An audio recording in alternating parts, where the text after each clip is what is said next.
हरे कृष्णा। श्रीमद् भागवतम दशम स्कंद चौथा अध्याय। कंस के हाथ से छूटकर जोगमाया का आकाश में जाकर भविष्यवाणी करना। श्री सुखदेव जी कहते हैं, परीक्षित, जब वसुदेव जी लौट आए तब नगर के बाहरी और भीतरी सब दरवाजे अपने आप ही पहले की तरफ बंद हो गए। इसके बाद नवजात शिशु के रोने की ध्वनि सुनकर द्वारपालों की नींद टूटी।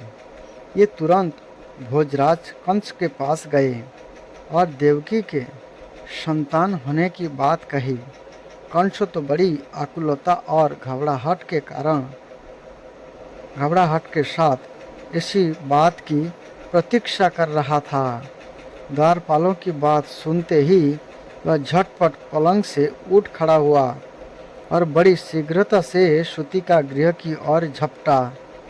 इस बार तो मेरे काल का ही जन्म हुआ है, यह सोचकर यह विहल हो रहा था, और वही कारण है कि उसे इस बात का भी ध्यान न रहा कि उसके बाल बिखरे हुए हैं।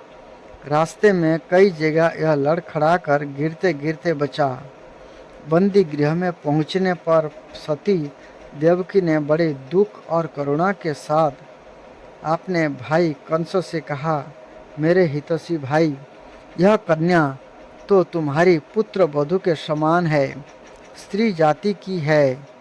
तुम्हें स्त्री की हत्या कदापि नहीं करनी चाहिए। भैया, तुमने दैववश मेरे बहुत से अग्नि के समान तेजस्वी बालक मार डाले।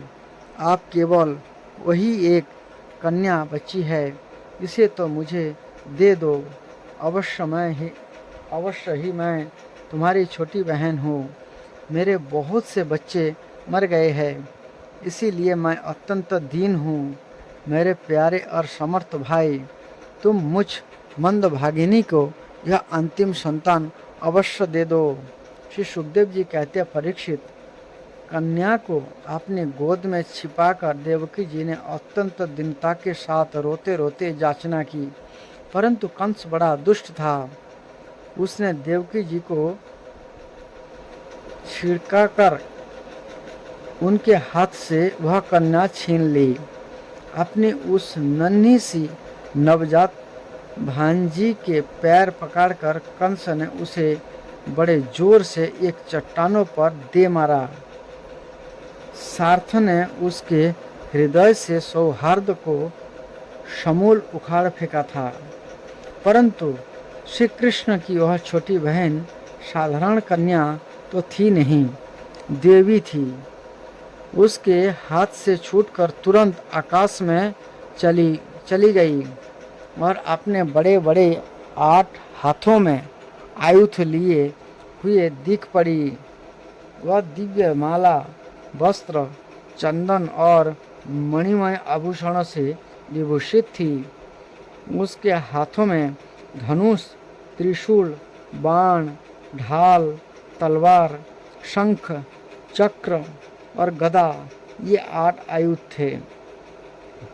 भगवान श्री कृष्ण ने इस प्रसंग में यह प्रकट किया कि जो मुझे प्रेम पूर्वक अपने हृदय में धारण करता है, उसके बंधन खुल जाते हैं, जेल से छुटकारा मिल जाता है, बड़े बड़े फाटक टूट जाते हैं, पहरेदारों का पता नहीं चलता, भव नदी का जल सूख जाते हैं, गोकुल अर्थात इंद्रिय समुदाय की वृत्तियां लुप्त हो जाती है और माया हाथ में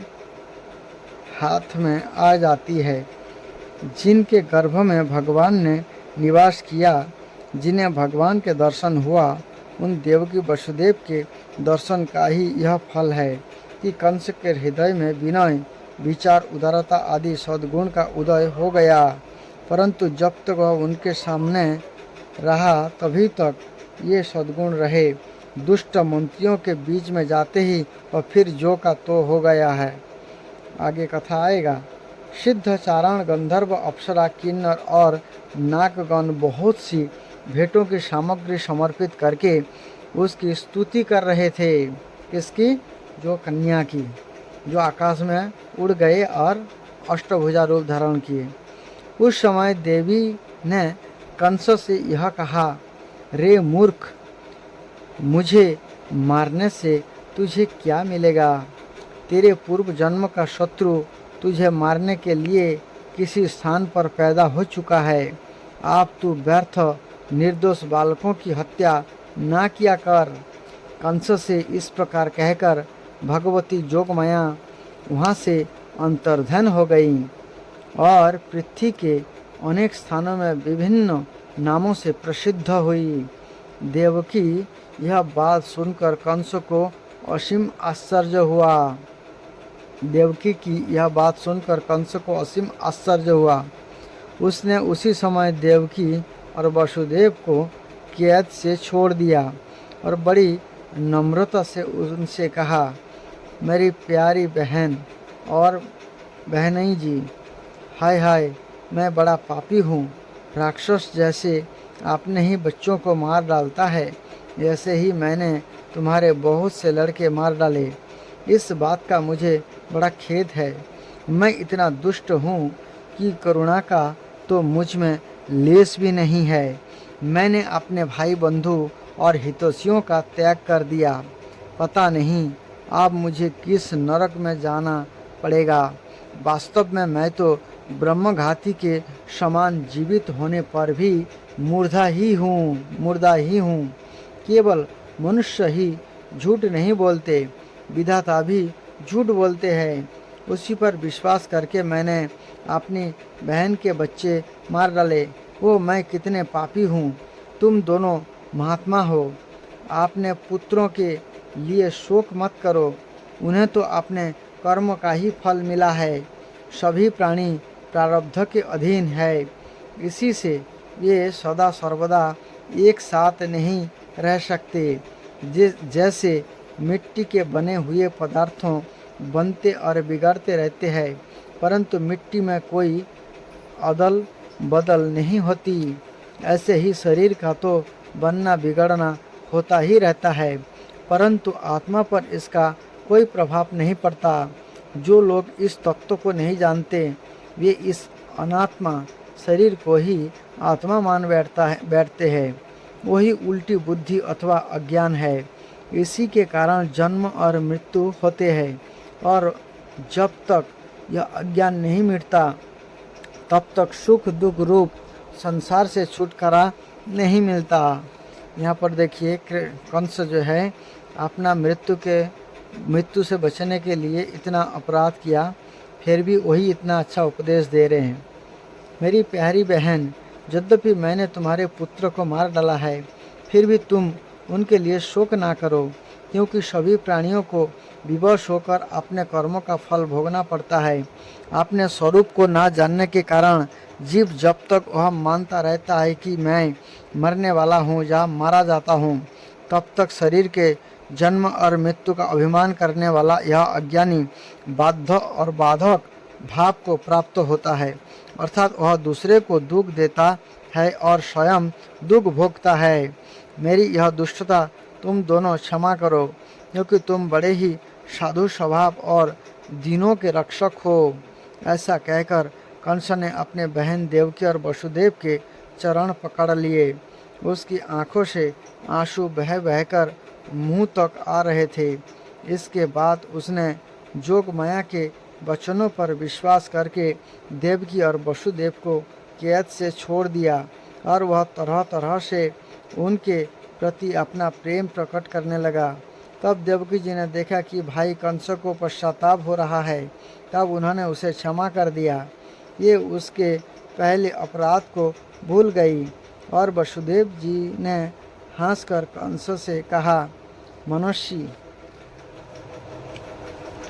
मनुष्य कंस, आप जो कहते हैं वह ठीक वैसा ही है।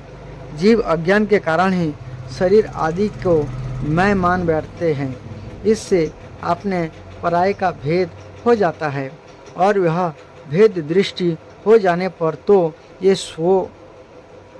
शोक, हर्ष, भय, देश, लोभ, मोह और मद से अंधे हो जाते हैं। फिर तो उन्हें इस बात का पता ही नहीं रहता कि सबके प्रेरक भगवान ही एक भाव से दूसरे भाव का, एक वस्तु से दूसरी वस्तु का नाश करा रहे हैं। श्री सुखदेव जी कहते हैं, परीक्षित, जब वसुदेव और देवकी ने इस प्रकार प्रसन्न होकर निष्कपट भाव से कंस के साथ बातचीत की, तब उनसे अनुमति लेकर वह अपने महल में चला गया। यह रात्रि बीत जाने पर कंस ने अपने मंत्रियों को बुलाया और जोगमाया ने जो कुछ कहा था यह सब उन्हें कह सुनाया। कंस के मंत्री पूर्णतया नीति निपुण नहीं थे। दैत्य होने के कारण स्वभाव से ही ये देवताओं के प्रति शत्रु का भाव रखते थे।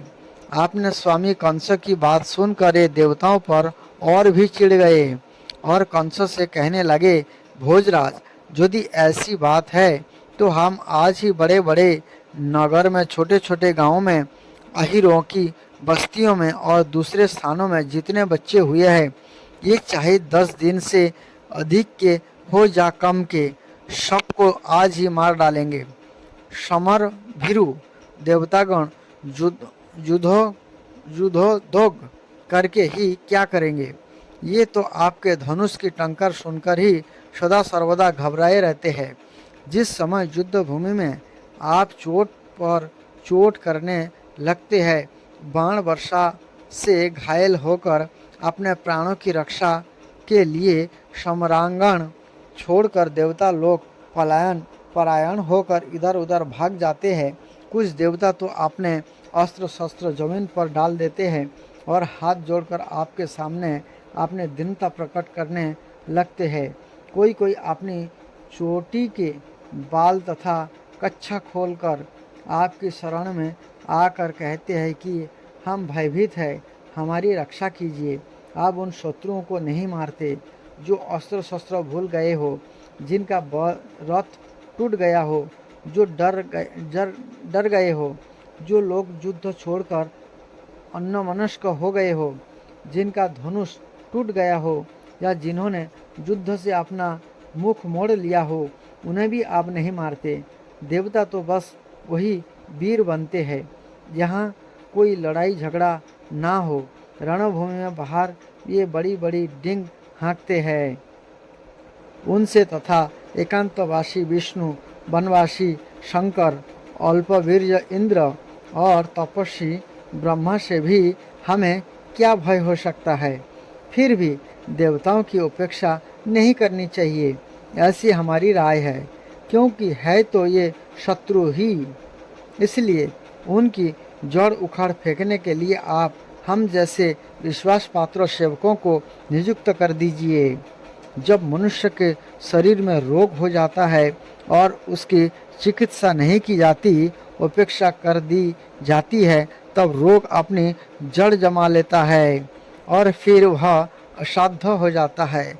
अथवा जैसे इंद्रियों की उपेक्षा कर देने पर उनका दमन असंभव हो जाता है, ऐसे ही यदि पहले शत्रु की उपेक्षा कर दी जाए और वह अपना पांव जमा ले तो फिर उसको हराना कठिन हो जाता है। देवताओं की जड़ है विष्णु और वह वहाँ रहता है जहाँ सनातन धर्म है। सनातन धर्म की जड़ है वेद, गौ, ब्राह्मण, तपस्या और ये यज्ञ जिनमें दक्षिणा दी जाती है। इसीलिए भोजराज, हम लोग वेदवादी ब्राह्मण, तपस्वी, याज्ञिक और यज्ञ के लिए घी आदि भविष्य पदार्थ देने वाली गायों का पूर्ण रूप से नाश कर डालेंगे। ब्राह्मण, गौ, वेद, तपस्या, सत्य, इंद्रिय दमन, मनोनिग्रह, श्रद्धा, दया, तितिक्षा और यज्ञ विष्णु के शरीर है। यह विष्णु ही सारे देवताओं का स्वामी तथा असुरों का प्रधान द्वेषी है, परंतु वह किसी गुफा में छिपा रहता है। महादेव ब्रह्मा और सारे देवताओं की जड़ वही है। उसको मार डालने का उपाय यह है कि ऋषियों को मार डाला जाए। श्री सुखदेव जी कहते, परीक्षित, एक तो कंस की बुद्धि स्वयं ही बिगड़ी हुई थी, फिर उसे मंत्री ऐसे मिले थे जो उससे भी बढ़कर दुष्ट थे। इस प्रकार उनसे सलाह करके काल के फंदे में फंसे हुए असुर कंस ने वही ठीक समझा कि ब्राह्मणों को ही मार डाला जाए। उसने हिंसा प्रेमी राक्षसों को संत पुरुषों की हिंसा करने का आदेश दे दिया। ये इच्छा अनुसार रूप धारण कर सकते थे। जब वे इधर उधर चले गए तब कंस ने अपने महल में प्रवेश किया।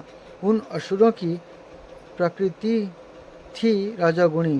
तमोगुणी के कारण उनका चित्त उचित और अनुचित के विवेक से रहित हो गया था।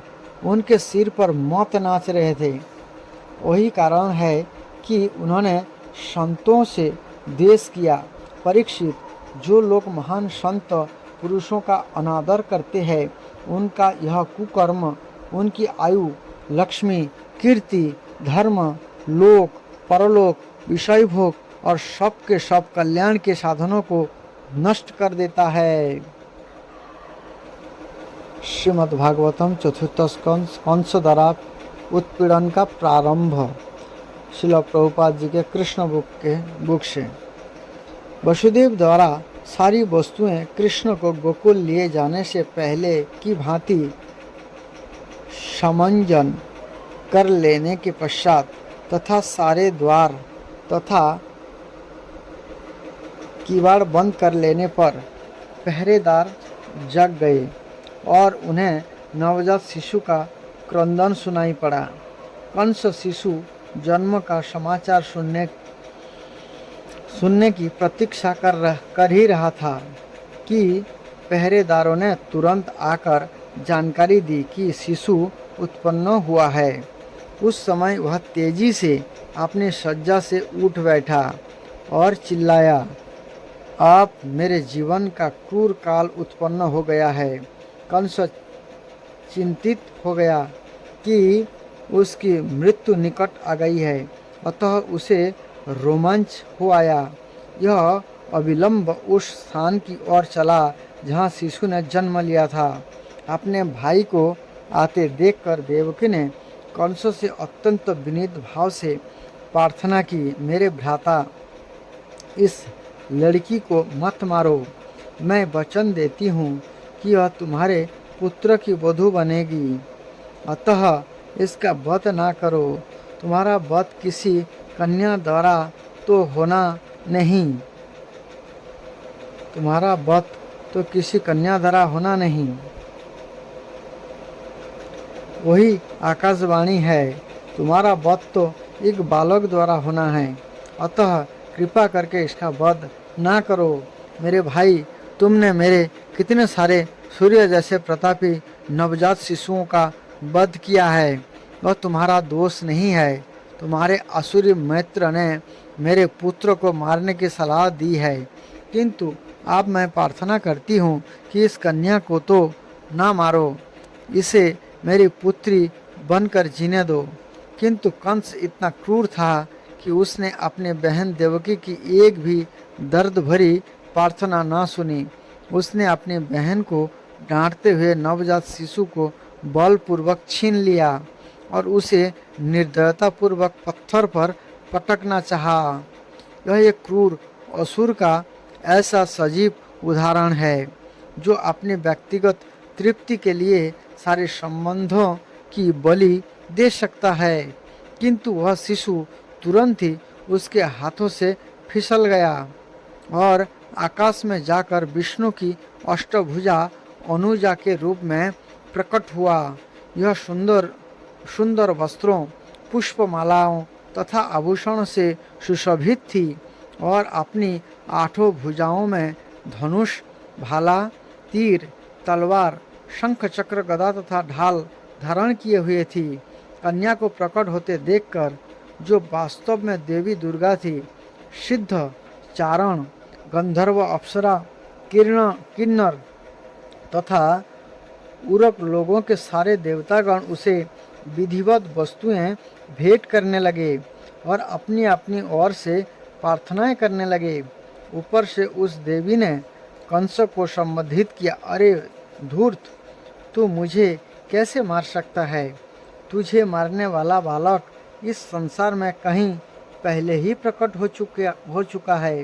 तू अपनी बहन के प्रति इतना क्रूर मत बन।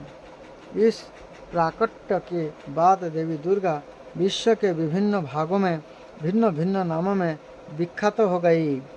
इन शब्दों को सुनकर कंस अत्यधिक भयभीत हुआ। सहानुभूति के कारण उसने तुरंत वसुदेव तथा देवकी की हथकड़ियाँ तथा बेड़ियाँ कटवा दी और अत्यंत विनम्र होकर उनसे बोला, हे बहन तथा बहनोई, मैंने अपने भांजे आपके शिशु का वध करके असुर की तरह आचरण किया है। मैंने अपने घनिष्ठ संबंधों की रंच मात्र भी परवाह नहीं की। मैं नहीं जानता कि मेरे इन देशपूर्ण कार्यों का क्या परिणाम होगा। संभवतया मुझे नरक का भोग करना पड़े, जहाँ ब्रह्म हत्या करने वाले भेजे जाते हैं। किंतु मैं विस्मित हूँ कि आकाशवाणी सच नहीं उतरी। असत्य प्रचार केवल मानव समाज तक ही सीमित नहीं है। आप तो ऐसा प्रतीत होता है कि स्वर्ग के देवता भी असत्य भाषण करते हैं। स्वर्ग के निवासियों की वाणी पर विश्वास करके ही मैंने अपनी बहन के शिशुओं को मारकर इतना पाप किया है। प्रिय वसुदेव तथा देवकी, आप दोनों ही महान आत्माएं हैं। मुझे आप दोनों से कुछ नहीं कहना, किंतु फिर भी मेरी प्रार्थना है कि आप अपनी संतानों की मृत्यु के लिए शोक ना करें। हम में से प्रत्येक व्यक्ति पराशक्ति के वश में है और वह पराशक्ति हमें एक साथ नहीं रहने देती। हमें कालक्रम में अपने मित्र तथा परिजनों से अलग होना पड़ता है, किंतु हमें यह निश्चित रूप से जान लेना चाहिए कि विभिन्न भौतिक शरीरों को न रहने पर भी आत्मा अक्षत रूप में निरंतर बनी रहती है। उदाहरणार्थ मिट्टी के अनेक पात्र अर्थात घट है। ये पहले बनाए जाते हैं और फिर तोड़ दिए जाते हैं, किंतु तो भी मिट्टी सदा मिट्टी ही रहती है। इसी प्रकार विभिन्न परिस्थितियों में आत्मा के शरीर बनाए और बिगाड़े जाते रहते हैं, किंतु आत्मा शाश्वत रह जाती है। अतः शोक करने की कोई बात नहीं है। प्रत्येक व्यक्ति को समझना चाहिए कि यह भौतिक शरीर आत्मा से भिन्न है, और जब तक कोई इसे समझ नहीं लेता तब तक उसे देहांतरण प्रक्रिया स्वीकार करनी होती है। मेरी बहन देवकी, आप इतनी भद्र तथा दयालु है, कृपया मुझे क्षमा कर दें। मैंने आपकी संतानों का जो वध किया है, पाप उनकी मृत्यु से शोक संतप्त ना हो। वास्तव में यह सब मैंने नहीं किया, क्योंकि ये सब पूर्ण निर्धारित कार्यकलाप है। मनुष्य को पूर्व निर्धारित योजना के अनुसार कर्म करना होता है, भले ही वह अनिच्छा से क्यों ना करे। लोग की भ्रामक धारणा है कि शरीर की मृत्यु के साथ आत्मा भी नष्ट हो जाती है, अथवा वह सोचते हैं कि एक प्राणी दूसरे का वध कर सकता है। इन भ्रांत धारणाओं के कारण मनुष्य को संसार की परिस्थितियों को स्वीकार करना पड़ता है। दूसरे शब्दों में, जब तक आत्मा की नियंता का दृढ़ विश्वास नहीं हो लेता, तब तक मनुष्य हंता अर्थात मारने वाला तथा हन्यमान मारा जाने वाला का कष्ट भोगना रहता है। हे मेरी बहन देवकी तथा बहनोई वसुदेव, मैंने आप लोगों के प्रति जो अत्याचार किए हैं उन्हें क्षमा कर दे। मैं क्षुद्र हृदय हूँ और आप इतने विशाल हृदय है, अतः मेरे ऊपर दया दिखाएं और मुझे क्षमा करें। जब कंस इस प्रकार अपने बहन तथा बहनों से बात कर रहा था, तो उसकी आँखों से आंसुओं की धारा बहने लगी और वह उनके चरणों पर गिर पड़ा। कंस ने जिस दुर्गा देवी को मारने का प्रयत्न किया था, उसी के वचनों पर विश्वास करते हुए उसने अपने बहनें तथा बहन को तुरंत बंधन मुक्त कर दिया। उसने स्वयं उनकी हथकड़ियाँ खोल दी और उनके प्रति परिवार के एक सदस्य की भांति वह सहानुभूति दिखाने लगा।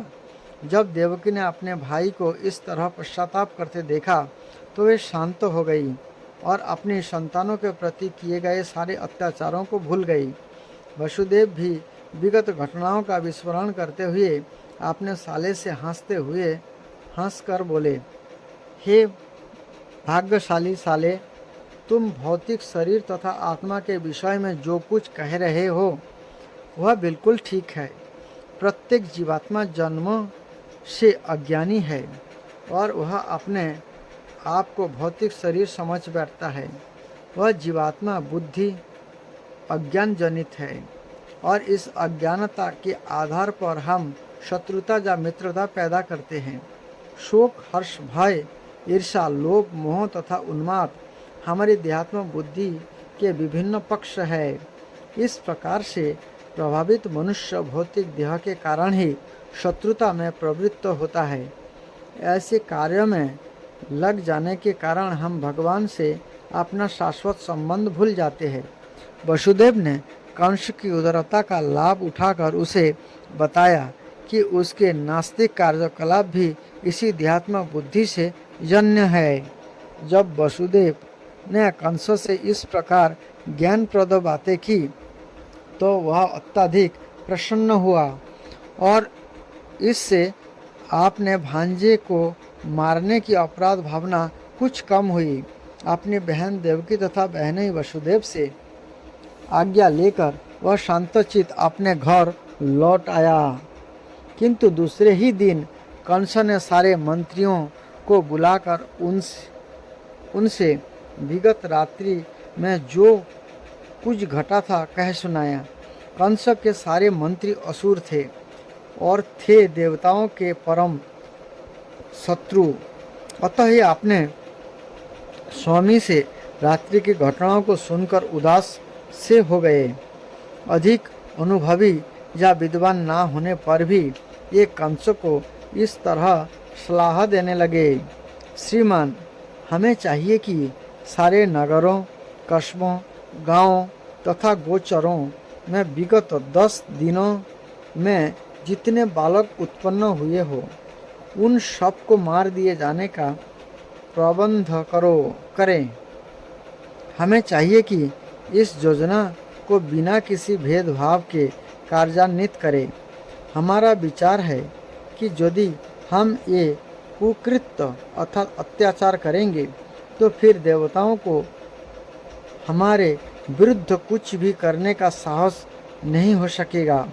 ये हमसे युद्ध करने से सदैव डरते हैं और यदि ये हमारे कार्यों को रोकना भी चाहेंगे तो भी उनसे ऐसा करने का साहस नहीं जुट पाएगा। आपके धनुष की अपार शक्ति से ये भयभीत रहते हैं। निस्संदेह हमें इसका अनुभव है कि जब जब युद्ध के लिए संदिग्ध होकर आपने उन पर बाणों की वर्षा की है तब तब ये अपने प्राणों की रक्षा करने के लिए चारों दिशाओं में भागे भागे फिरे हैं। अनेक देवता आपसे युद्ध करने में असमर्थ रहे हैं और उन्होंने तुरंत ही अपनी पगड़ी उतारकर तथा अपने बालों की ग्रंथियां खोलकर आपकी शरण ग्रहण की है और हाथ जोड़कर आपने प्राणों की भिक्षा मांगते हुए कहा है, हे स्वामी, हम आपके पराक्रम से भयभीत हैं। आप हमें इस घातक युद्ध से उबारिए। हमने कई बार यह भी देखा है कि जब कभी शत्रु अत्यंत भयभीत हो जाते, उनके धनुष, बाण तथा रथ विनष्ट हो चुके होते और ये अपने सैनिक कौशल को भूलकर लड़ने में असमर्थ हो जाते, तो आप ऐसे शरणागत शत्रुओं का वध नहीं करते थे।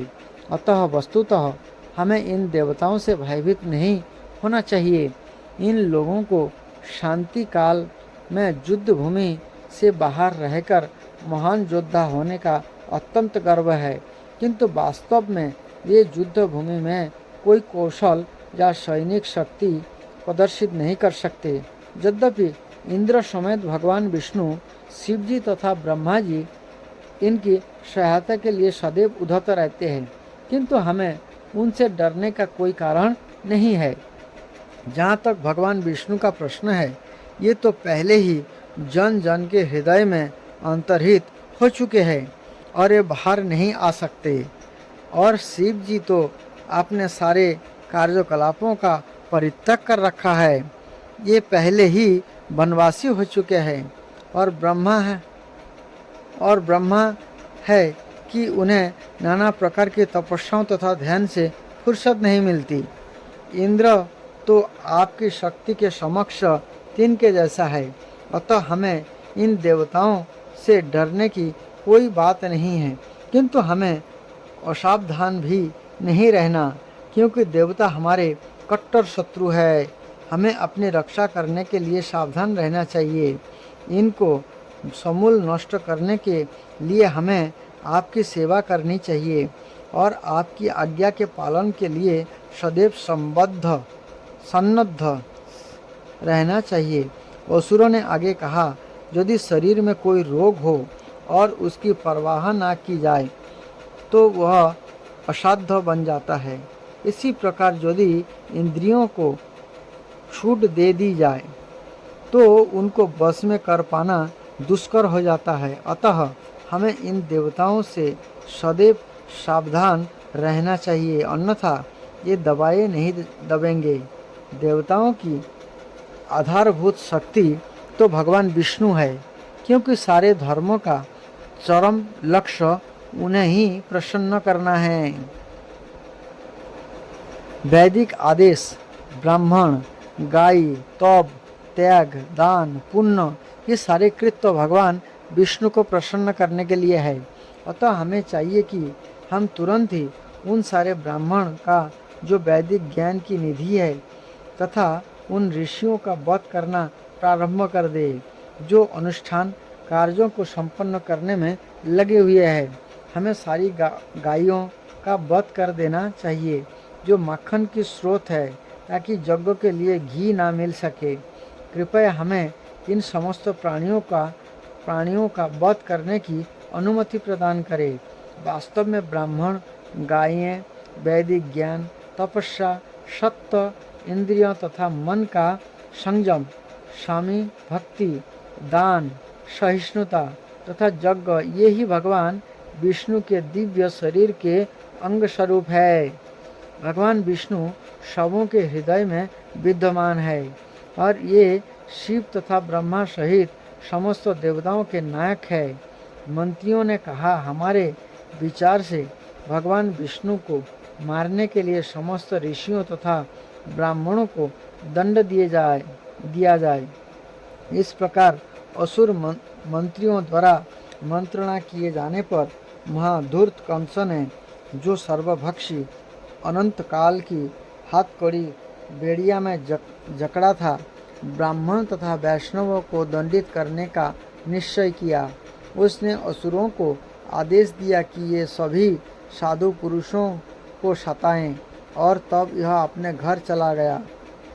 कंस के अनुयायी रजों तथा तमोगुण के प्रभाव में आ गए और उनका एकमात्र कार्य बन गया साधु पुरुषों से शत्रुता करना। ऐसे कार्यों से मात्र जीवन अवधि घटित है। असुरों ने इस प्रकार को मानो त्वरित करके अपने मृत्यु को बुलावा दे दिया। साधु पुरुषों को दंडित करने का परिणाम केवल असामयिक मृत्यु ही नहीं होता, यह कार्य इतना घातक होता है कि कर्ता क्रमशः अपना सौंदर्य, अपना यश तथा धर्म खो देता है और उसके उच्च लोकों में जाने की प्रगति रुक जाती है।